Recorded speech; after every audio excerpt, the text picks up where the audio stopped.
2034 সালের মধ্যে ট্রিলিয়ন ডলারের অর্থনীতির মাইলফলক স্পর্শ করতে চায় বাংলাদেশ। এই লক্ষ্যমাত্রা অর্জনে প্রয়োজন বার্ষিক অন্তত 8% জিডিপির প্রবৃদ্ধি এবং বিপুল বৈদেশিক বিনিয়োগ। বাংলাদেশের এই অর্থনৈতিক অভিযাত্রায় অন্যতম সারথি হিসাবে যুক্ত হল দক্ষিণ কোরিয়া।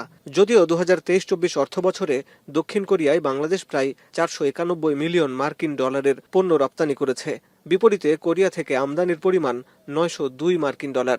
এতে দেশটির সঙ্গে বাণিজ্য ঘাটতি দাঁড়িয়েছে প্রায় 411 মিলিয়ন ডলার। মঙ্গলবার দুই দেশের মধ্যে স্বাক্ষরিত হয়েছে ব্যাপক অর্থনৈতিক অংশীদারিত্ব চুক্তি সিইপিএ বা সেপা।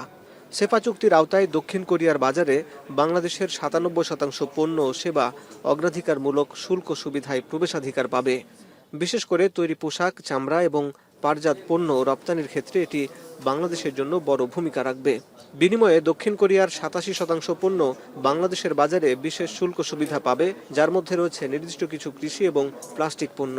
ট্রিলিয়ন ডলারের ইকোনমিতে উত্তরণের জন্য আমাদের যে টার্গেট, সেই টার্গেটে পৌঁছার জন্য আমাদের যে বিনিয়োগের আকাঙ্ক্ষা, আমাদের কর্মসংস্থান সৃষ্টির যে আগামী দিনের পরিকল্পনা, এই চুক্তি ফলে দক্ষিণ কোরিয়াকে আমরা একটা ঘনিষ্ঠ অংশীদার দেশ হিসাবে পাবো। বর্তমান বিশ্বের সরবরাহ ব্যবস্থা এবং ডিজিটাল পরিবর্তনের এই সময়ে সেপা চুক্তি দুই দেশের বাণিজ্যিক সম্পর্ককে নতুন উচ্চতায় নিয়ে যাবে বলে জানান দক্ষিণ কোরিয়ার বাণিজ্য মন্ত্রী। বলেন, এটি কোরিয়ান কোম্পানিগুলোর জন্য বাংলাদেশে ব্যবসা সম্প্রসারণের নতুন সুযোগ তৈরি করবে।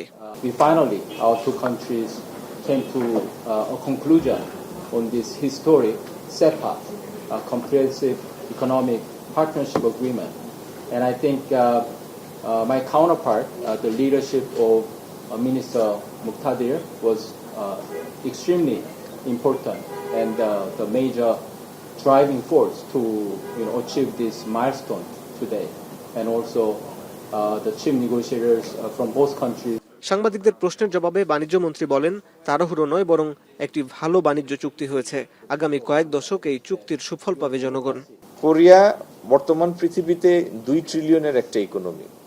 এরকম একটা বড় শিল্পোন্নত দেশে আমাদের রপ্তানি পণ্যের জন্য একটা অগ্রাধিকার বাজার পাওয়া, এটি আগামী দিনে আমাদের রপ্তানি খাতের বিকাশের জন্য একটা বড় মাইলস্টোন হবে।